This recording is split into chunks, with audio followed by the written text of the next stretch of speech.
subscribe now and press the bell icon. Never miss an update.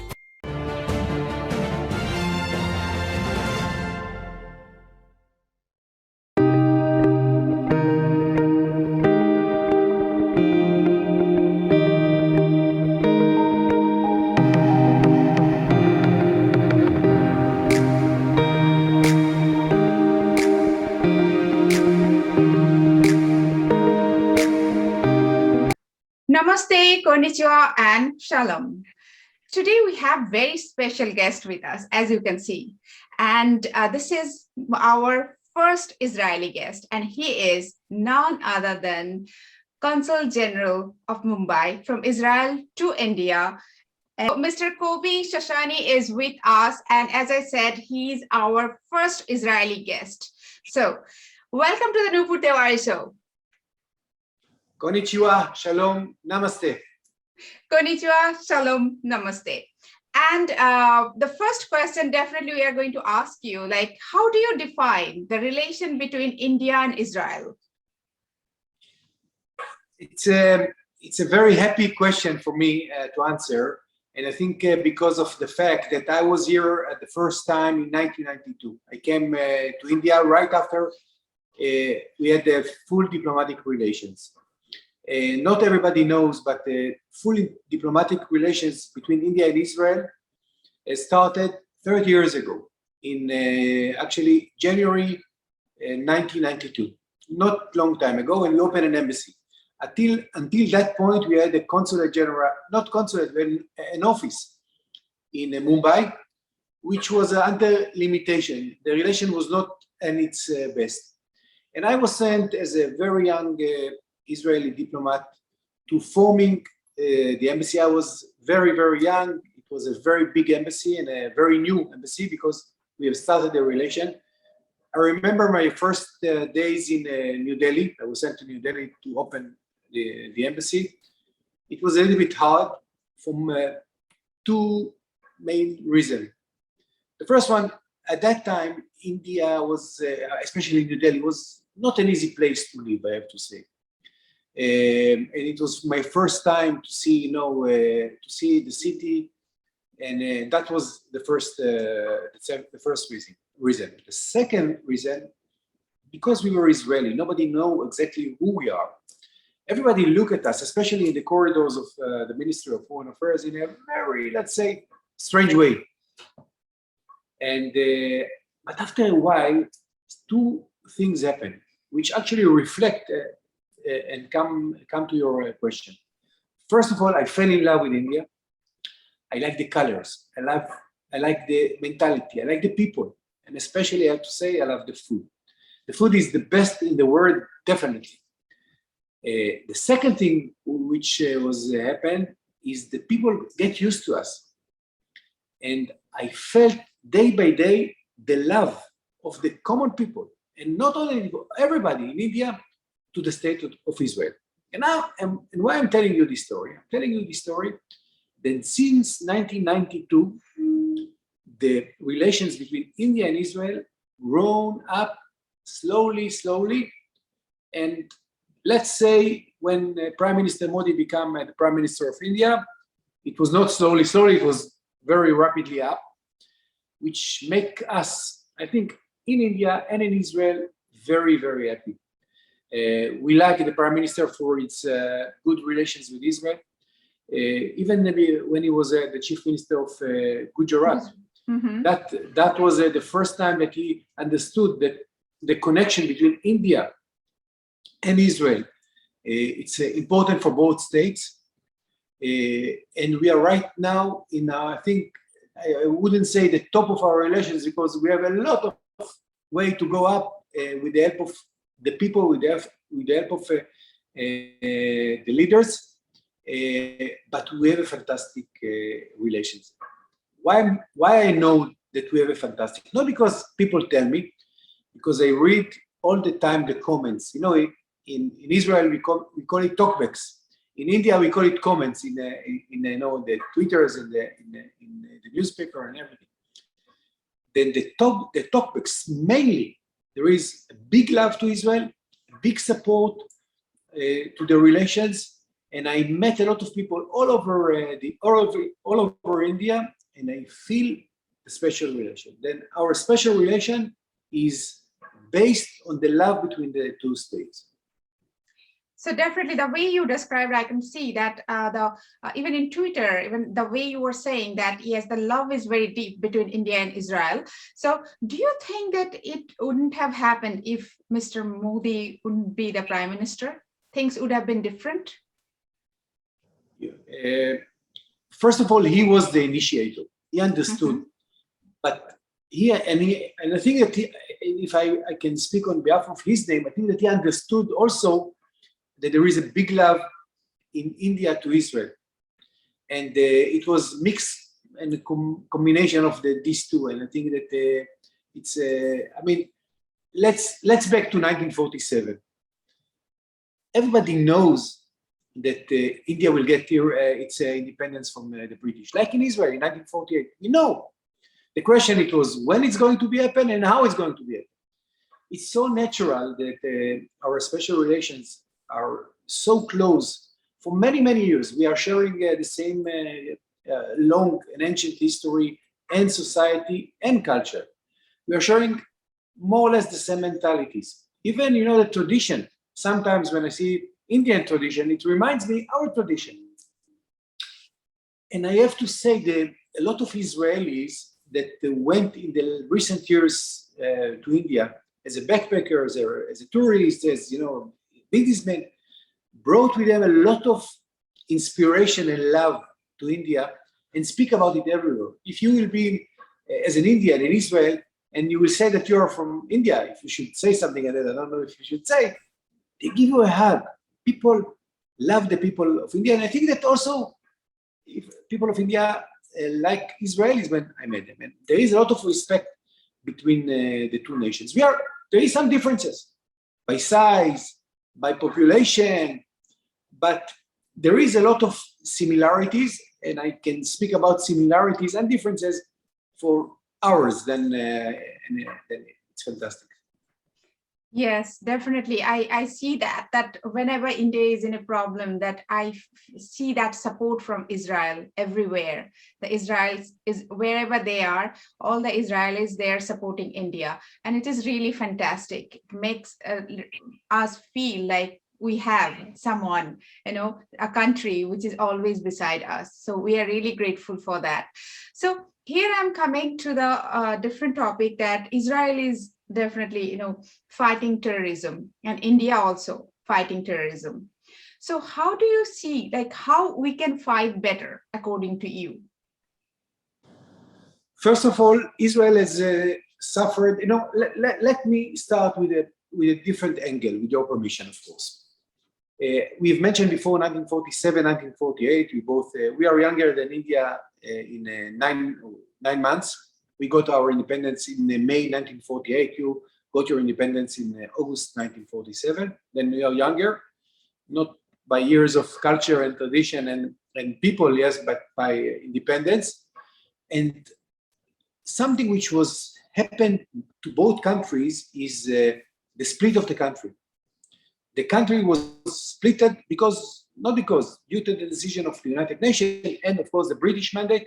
We had the British mandate. You have also the British Raj, and we actually have split the country. The decision of this dividing of the country into two states has a lot of logic, but create a lot of, let's say, complicated situation.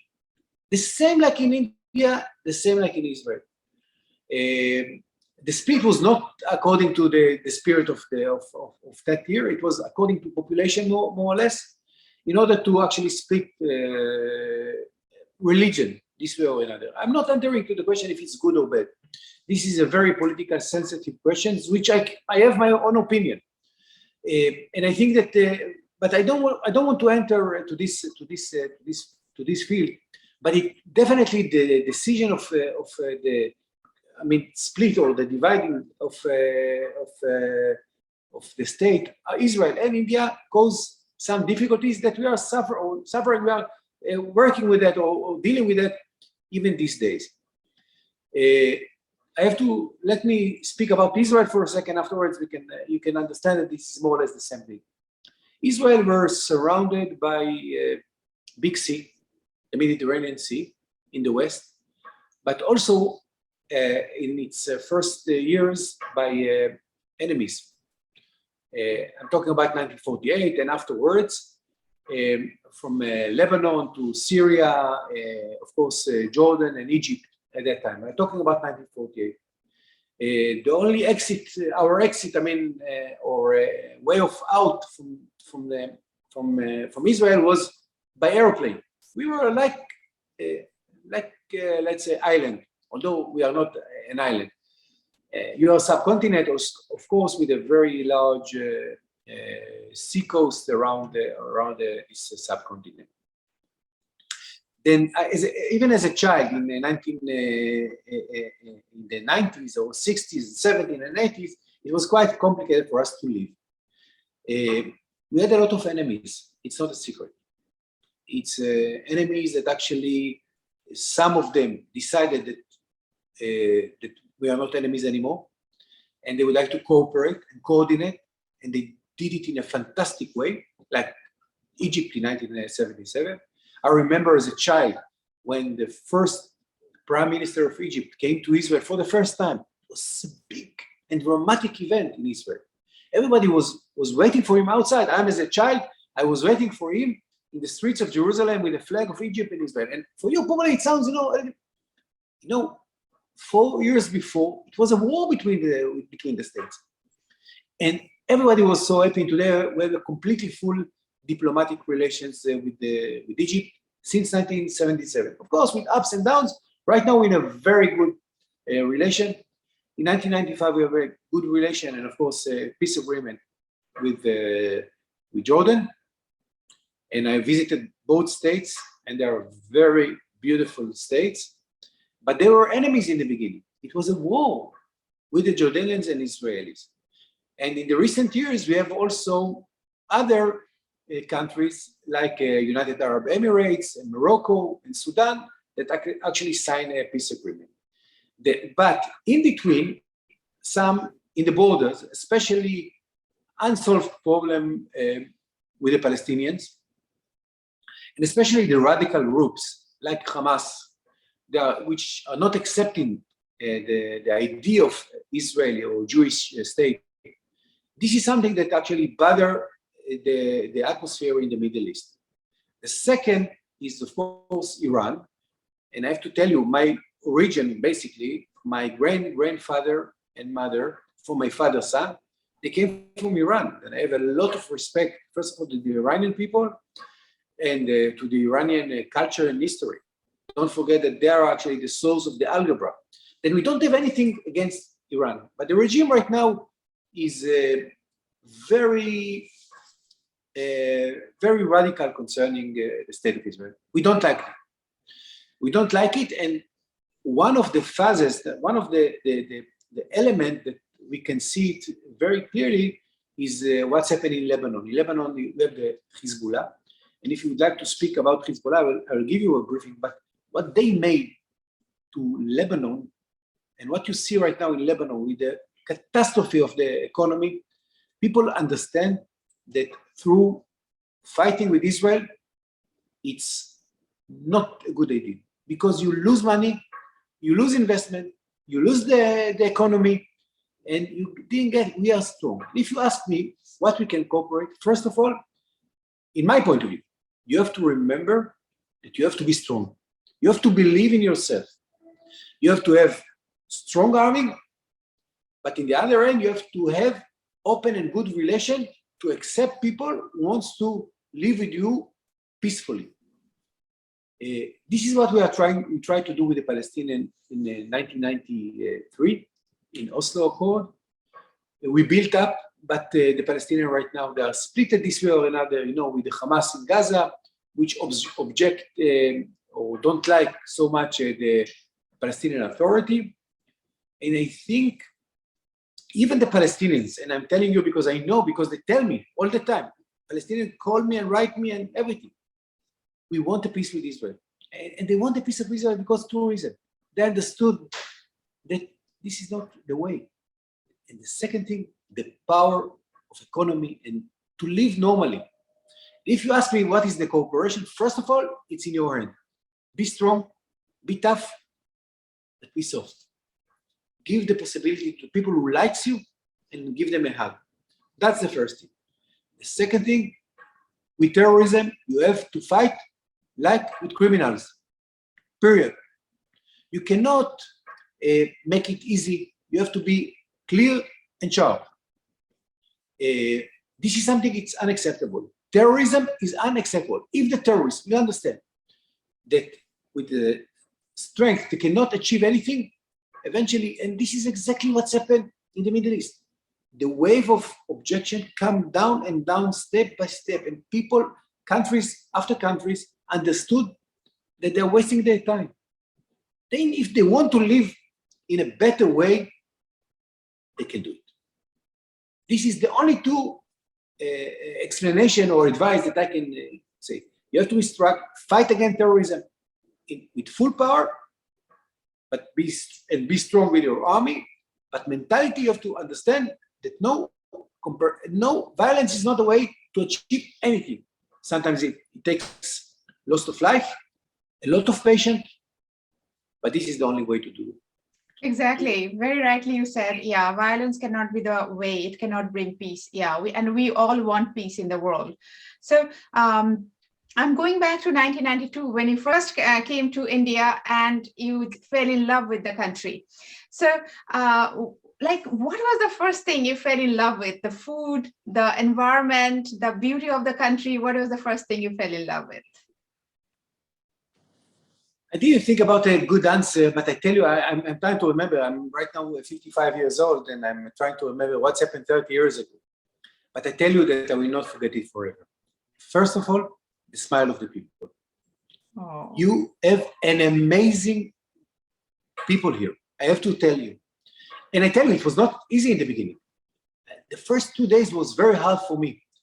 You know, I saw sometimes the poverty in the streets. In Delhi, at that time, Delhi today is a fantastic city, but at that time, India was quite hard. I remember that we lived, I mean, our consulate was not in the best place, you know, not a nice building, I have to say, not far away from Connaught Place, if you know New Delhi. Yes. But then it was not, but after 2 days, I saw the colors. First time in my life, it was not the first time in my life. I went to an Indian restaurant. I'm not vegetarian, but I'm half vegetarian, even more than half vegetarian.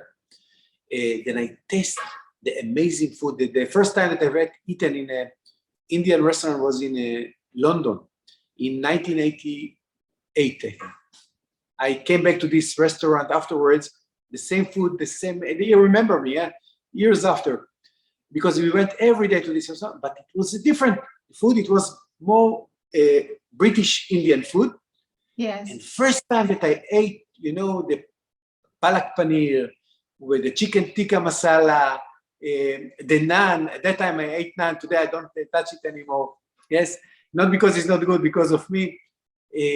All this special kanapuri, all this amazing food that you have. The moment I put it into I said, listen, I love this place. The third thing, which is not less important, is maybe for you live in Japan. Sorry to jump to Japan for a second. I came to Japan first time in 2000. I served in Japan for 2 years. And I fell in love with Japan, not because I'm talking to you, and because of the culture and also because of the colors. The colors in Japan, especially in April, May, the colors, the cherry blossom. Simplicity. Exactly, the cherry blossom, the sakura. Let's Sakura. call it in. Sakura. Yes, then sakura. And then everything makes me feel at home. And I felt that when I came to India in 1992, that although I don't know the people, although they look a little bit, some of them look strange to me, I fell in love with the people. I have to say, and this is something that now afterwards, there is a lot of good things in India. Fantastic artists. I'm crazy about Indian films. Yesterday, I don't know if you're familiar with the actress Vidya Balan. Uh-huh. She's my favorite film actor, and yesterday I met her. I very excited. Yes, I'm crazy about Indian films.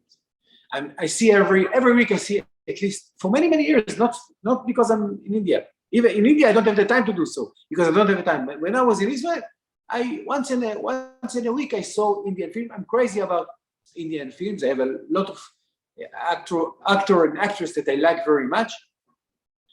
They have a fantastic culture. I've mentioned the colors. For you, probably it's very, in Japan it's very strong. Your ability to connect one color to other is the best in the world.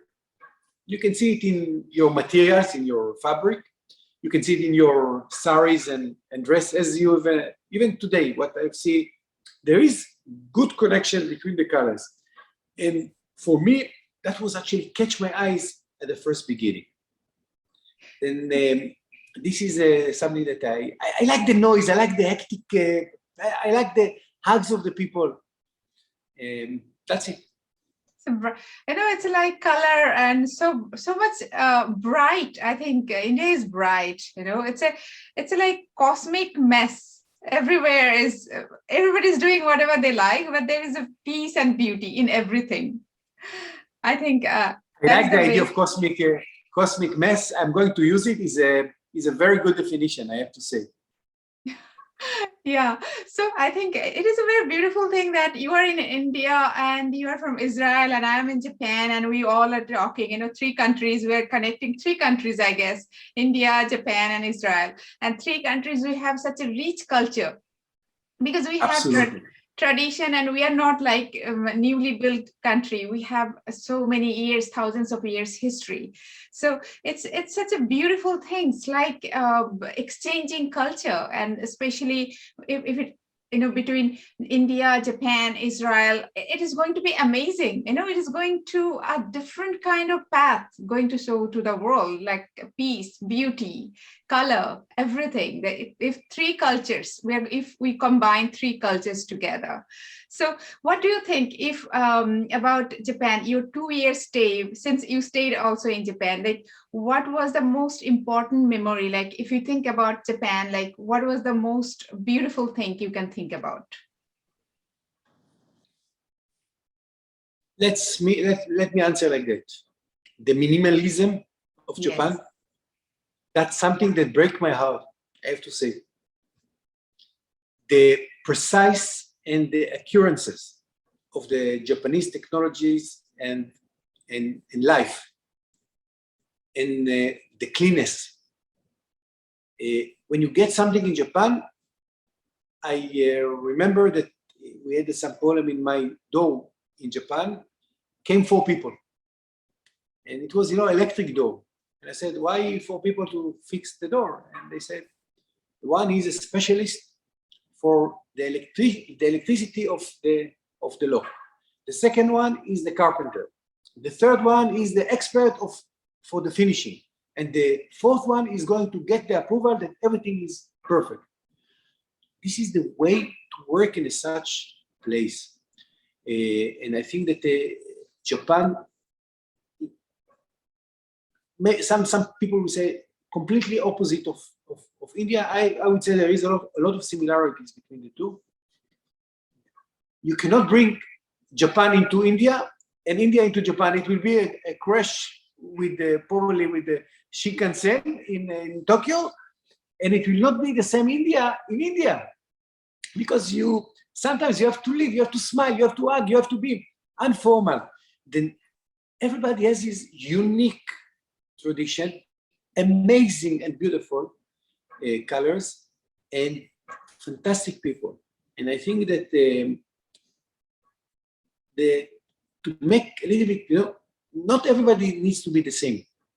I like Japanese people, and I had a lunch with my colleague from the Cunsul General of Japan in Mumbai, and 99% of the time we talk about Japan because I'm crazy about Japan. The food was, by the way, fantastic food. Japanese food, not to be mistaken. But we spoke about Japan, about the sakura, about the tradition, about Harajuku, and about Shibuya, and about what is that, Omotesando, and I so miss this place. And then So these places are waiting for you, definitely. Visit Japan soon. I will. I was there after I left. I was there 2 times already. I like Japan very much. Yes. It was, and it's also connected to India. I tell you why. I was in Japan. I was sent to Japan right after it was in 2009. No, it was the Fukushima. After Fukushima. 2011. After 11. 2011. I was sent by the ministry to be at the embassy for a month. Everybody was worried. What's happened? I said, listen, you tell me Japan, I'm going. I don't care about the radioactive and things like that. I'm living here one time. I want to enjoy the life. I want to go to Japan. And they asked me to go to Japan. And the same thing in India, after 26/11 in 2008, they sent me to Mumbai. And I was 1 month in Mumbai. And again, after 92, I saw in 2008 the extreme change of India, the big industry, the big, let's say, urbanization, the fantastic building that came up. I don't know if you're familiar with Mumbai. That was the beginning of building of the ceiling, the bridge between the airport, Mumbai airport, to the city. Right now, I'm using this ceiling every day, and they are going to extend it.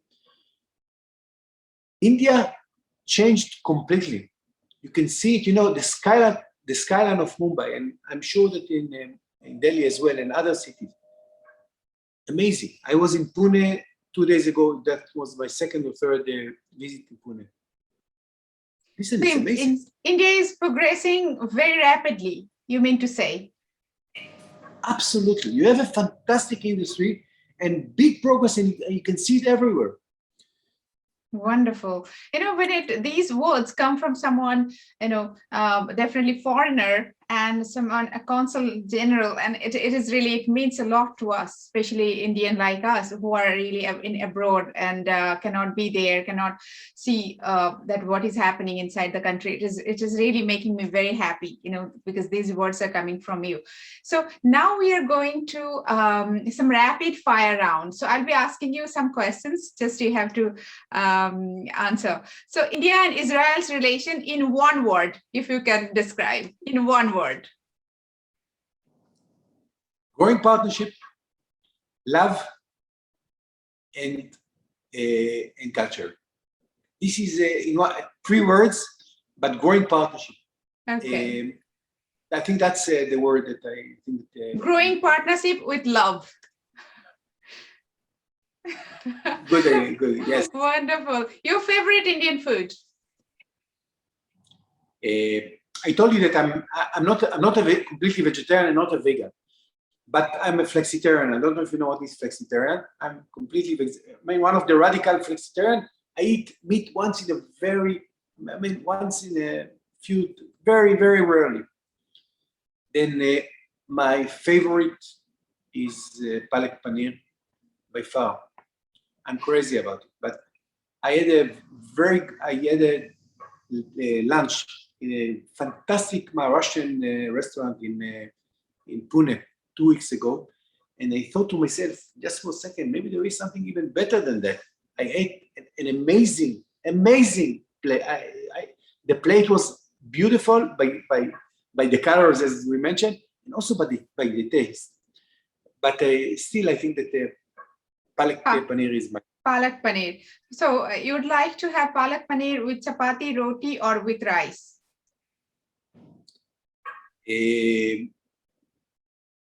Chapati roti. Chapati, okay. Your favorite place in India? I'm from Mumbai. I have to say Mumbai. No, but I have to let me be serious for a second. I think, in my point of view, there is a point, and it's in Mumbai. Not because I'm living in Mumbai. Not far away in Bandra. If you know where is Bandra. Bandra, yes. It's the other side of the ceiling. and there is a point that only policemen go there. And I went along with my policemen. They are escort me on 24 hours when I go out. And I told them, please take me to this point. And they took me to this point. And this is the most beautiful place, especially between 5 to 6 o'clock. When the sunset, I can see the skyline of Mumbai. I see the ceiling, the bridge, and I see the water, which is like a mirror. And I'm standing there an hour, just looking. It's a quiet place because nobody can go there. And I feel that I'm in heaven. This is my favorite place in India. In India and definitely in Mumbai. Wow, that's fantastic. And definitely Indian, any favorite Indian outfit? Indian men outfit, like a few are there. So, and do you have anything favorite, like this one I like? I tell you, 3 days ago, Mm-hmm. 3 days ago, I was in an event and I bought like a narrow vest. Yes. Okay, narrow vest. Yes. It was a little bit special color. It was like crimson, not crimson. It was a light blue with some stars. I was a little bit strange, because I was a foreigner and everybody came to me. And everybody came to me and said, listen, it's amazing. And they took a photo of me. And I loaded or I tweeted in the Twitter, and everybody, you can see the photo. And I said, don't tell me if I'm look Indian, because I'm an Indian. That was my, and I get almost 26,000 likes for this tweet, which is quite a lot for me. I'm not a Bollywood star, but then I like very much the vest. In the beginning, I didn't know what's to do with it. What? And when I understood that this is part of the tradition, I found that this is amazing. Then I bought the first one, blue one, dark blue, and afterwards I bought another different colors. And I have kurta at home. I have to say that I have a little bit. I have to be brave to take it out, because in here, I have to adjust myself that I'm going to have a kurta. And I get a present, which is, if you don't mind, of course, Please. to show you. This is a head Maharashtrian. It's a Maharashtrian. Nice. Yes. I'll put it like that. Oh. Then You are totally looking like Maharashtrian. Like this. I think yes, that would be yes. Wow, you are really looking then like I like Maharashtrian. it very much. I like it very much, and in order to, I'm coming with a big love to India. Yes. And when you come with the love, it's much easier for you. True. Very good. Because you have that heart, in your heart, you have that admiration, that love for India. So you're going to like everything. So since you said that you really like Indian movies, what is your favorite movie or movies? As I told you yesterday, that I met Vidya Balan. Miss Vidya Balan, yes. Favorite. She's my favorite actor and actress, yes. And I told her, and she asked me the same question. I cannot right now change the answer, yes. She told me which my film you like the most.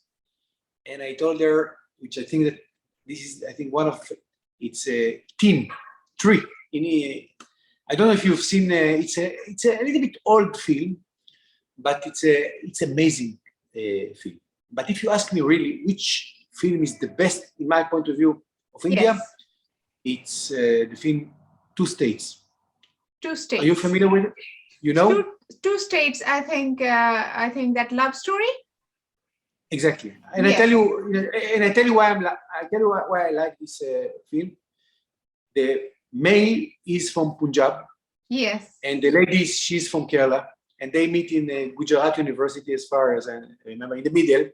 Yes. And the culture gap between these two students, you can learn about different mentalities and culture in India itself. It's a huge country. We talk about it before that there is a lot of mixture here, and it's fantastic. I love this film very much.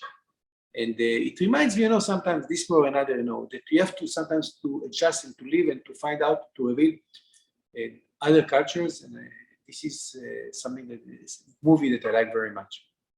And the last question would be that if 3 things you want to take from India to Israel, what those would be? 3 things from India to Israel.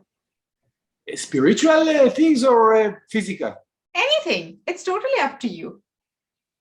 You could choose 3 things. Okay. First of all, to be less, to be more relaxed. I'm an hectic person. Sometimes it's better to be relaxed. This is from the spiritual way. Take everything in a proportion. And sometimes, we see small thing and it become big things. And sometimes you can live. Don't take everything seriously, which is fantastic. But this is the other 2 things which I want to take with me.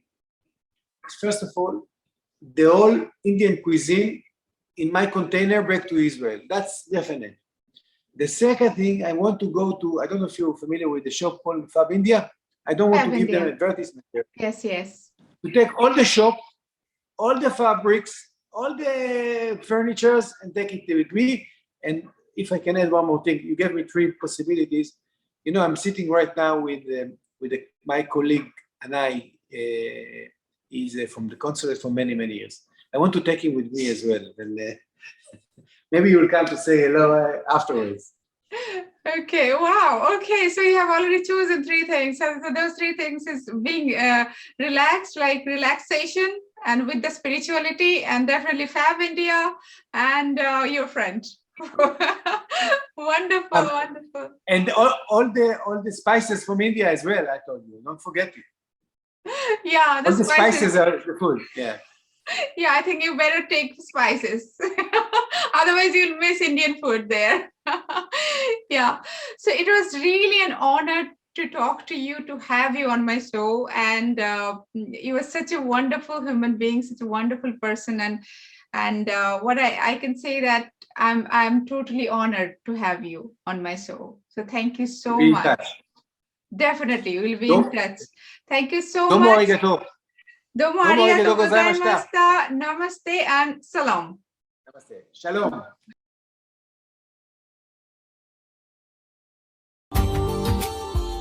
Subscribe now and press the bell icon. Never miss an update.